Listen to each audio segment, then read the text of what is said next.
Bien, alors nous voici partis pour un test donc, du nouveau firmware 1.3.20 assorti donc de l'appli DJI Go V 2.0.1 qui s'est donc mis à jour automatiquement à partir donc du logiciel officiel de DJI V 2.0.0 sur Google Play.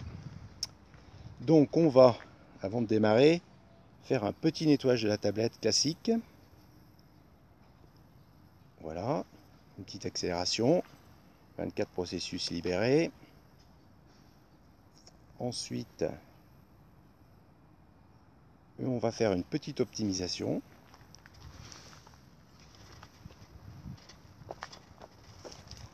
Voilà, donc là, la tablette est libérée de tous ces logiciels d'arrière-plan. Alors, j'avais fait un test dont je vous montrerai pas les images, c'était une catastrophe. Donc je l'ai fait avec le dernier service Google Play qui était le 7.8.99 qui venait de sortir. Il en sort sans arrêt d'ailleurs. Et une catastrophe, du lag, des coupures vidéo catastrophiques.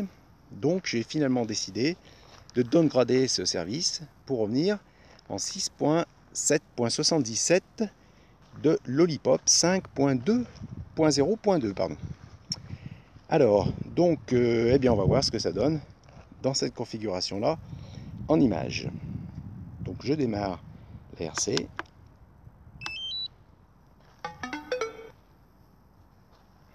Donc, j'ai déjà volé à cet endroit, donc je ne recalibre pas le compas. Voilà, l'appli démarre automatiquement.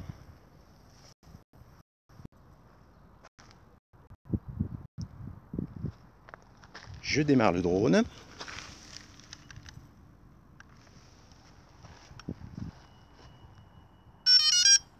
Welcome to your aircraft. Please complete the aircraft status before taking off. Voilà, la petite voix caractéristique. Je fais inter caméra view.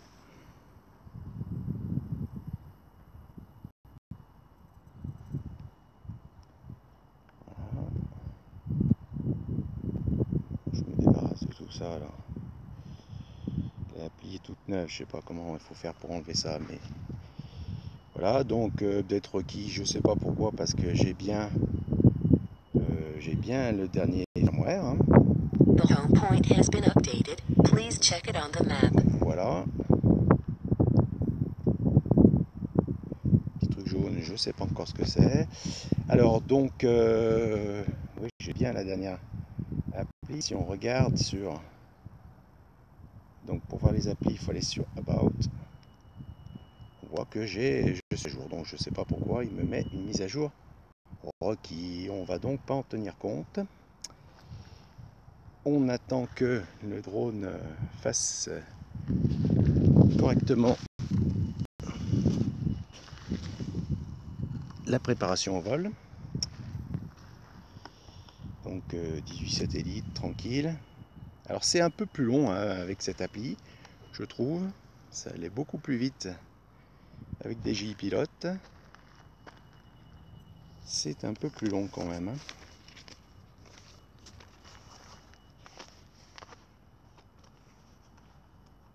Voilà, et on est prêt pour voler. Donc c'est parti pour ce test. On va se concentrer sur le retour vidéo. Donc toujours les deux petits coups d'essai des moteurs, d'accélération. On voit que la carte Google Maps est quand même fonctionnelle en 6.7.77.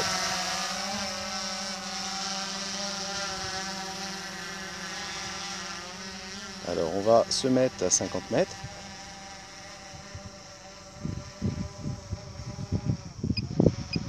Je vais baisser, non je vais peut-être laisser à 5 expositions.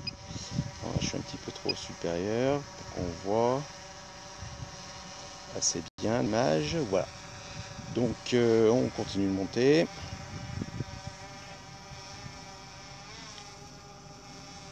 À 50 mètres. Et on va faire partir le drone. On va se mettre à une distance 100 mètres. Déjà une petite rotation pour voir. C'est pas mal, hein, ça a l'air de bien suivre l'image. Donc je tourne à fond là. Voilà. Donc on va essayer de pousser le drone en vitesse maximum. Ce qu'on fait jamais quand on filme. Et lui faire un petit peu des... C'est pas mal, hein, et on a un bon retour image en 6.7.77.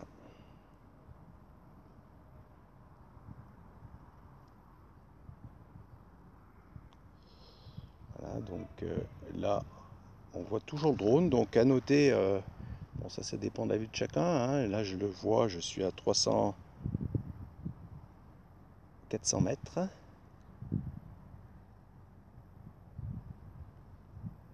Voilà, donc on voit que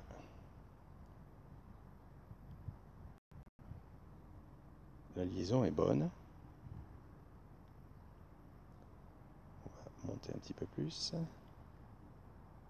Voilà, 500 mètres, on est limite la vision, hein.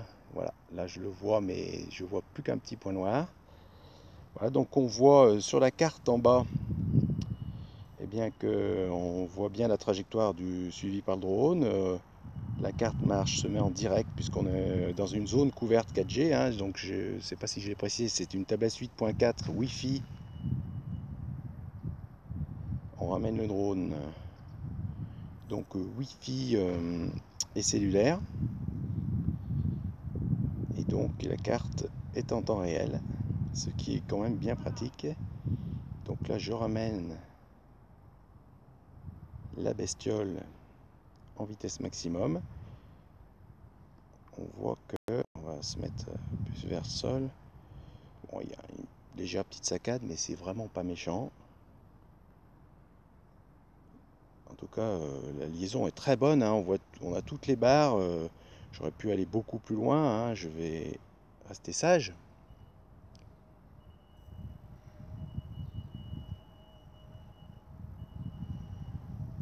Donc le drone revient. Voilà.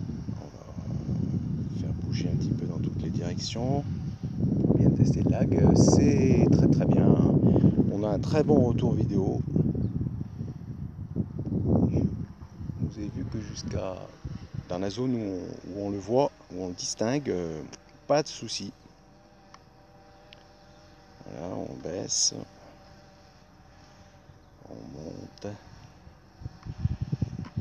C'est très bon. Là, on est nickel pour filmer avec ce retour image, hein. Alors, du temps qu'on y est, puisqu'on a un bon retour image, alors on voit que le FN a été remplacé par menu ici, et qu'on a des onglets maintenant, hein. Donc on navigue par onglet, vidéo, custom. Voilà. Bon, c'est toujours en anglais, mais bon, finalement, on s'y fait, hein, l'anglais étant partout. On voit que sur le bouton des options ici, eh bien, on peut, selon le shooting mode, donc le choix, si on passe par exemple en time-lapse, on voit que c'est indiqué, hein, sur le bouton. Ça n'y était pas dans l'appli précédente. C'est bien pratique. Alors on va essayer de voir l'histoire du VPS. Donc on va refaire descendre le drone. Et on va voir. Alors vous voyez que là l'indication VPS est pas très bonne, hein, c'est normal puisque le VPS prend sa fonction entre 0 et 3 mètres. Alors il faut noter que le retour vidéo est très bon et qu'en plus j'ai un Z Recorder donc qui prend quand même de la ressource, hein, pour enregistrer une vidéo en 720p quand même, hein. Donc on est quand même très bien là, hein. Le processeur est pas du tout dans les choux, ni la RAM. Alors on comprend pas pourquoi avec ce qu'ils font avec ces mises à jour de Google Play, hein, puisque alors là par contre avec le 7.8 c'est la catastrophe. Il faudrait quand même qu'ils arrêtent de nous faire des mises à jour comme ça sans arrêt chez Android. Donc alors, là, je suis à 3 mètres, mais par contre, voilà, je récupère. Il met un petit peu de temps à se mettre en place. Bon, je suis sur de l'herbe, je suis sur un support un peu particulier. Donc, eh bien là, par contre, ça a l'air de bien fonctionner. Hein. Je suis à la bonne distance qui est indiquée. Je vais me stabiliser à 70 cm du sol. Et le drone est parfaitement stable. Donc le VPS marche super bien. L'indication ne donne pas n'importe quoi. C'est très bien. Donc on bouge dans cette zone-là. VPS, c'est résolu. Voilà. Et après, c'est normal, on sort des 3 mètres. Donc on passe directement à 23. C'est normal. Rien d'alarmant là-dedans. Voilà, donc vous avez remarqué que j'ai affiché aussi le pourcentage de batterie et aussi le voltage. J'aime bien pour voir si la tension est bonne. Je trouve ça assez pratique. Alors, bon, les liaisons sont restées très bonnes. Je suis super agréablement surpris. Alors, au niveau des satellites, c'est vrai qu'il met un petit peu de temps à démarrer au départ, mais par contre, oui, 20 satellites, c'est quand même très bien. C'est quand même très bien. On refait ce test de lag vidéo. Hein. On est traumatisé par ces soucis qu'on a eu sur Android. Alors, franchement, moi je trouve ça très bon. Alors d'autant qu'en 6.7, on garde Google Maps, donc on a la carte fonctionnelle en bas. Et j'ai regardé, j'ai pas eu de service qui m'ont demandé de mise à jour, donc on peut très très bien tourner avec ceci. C'était pas la peine qu'Android nous sorte un 7.8, hein, surtout pour nous foutre dans les choux. Voilà, donc franchement, on va aller voir cette petite maison en ruine. Il y a... Bon, vous voyez que on saccade quand même un tout petit peu, hein, mais c'est quand même vraiment très léger. Hein. On peut pas non plus... Bon, on n'est qu'à 23 mètres du sol en plus.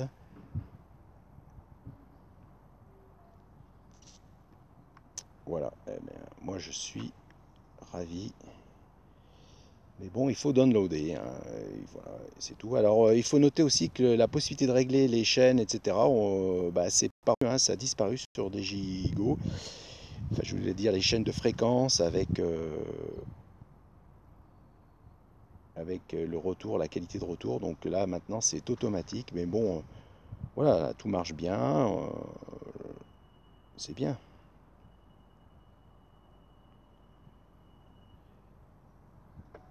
Voilà, eh bien, ce test est concluant, le VPS fonctionne, la carte fonctionne, tout fonctionne bien, il faut juste downloader. Voilà, à une prochaine vidéo peut-être d'un autre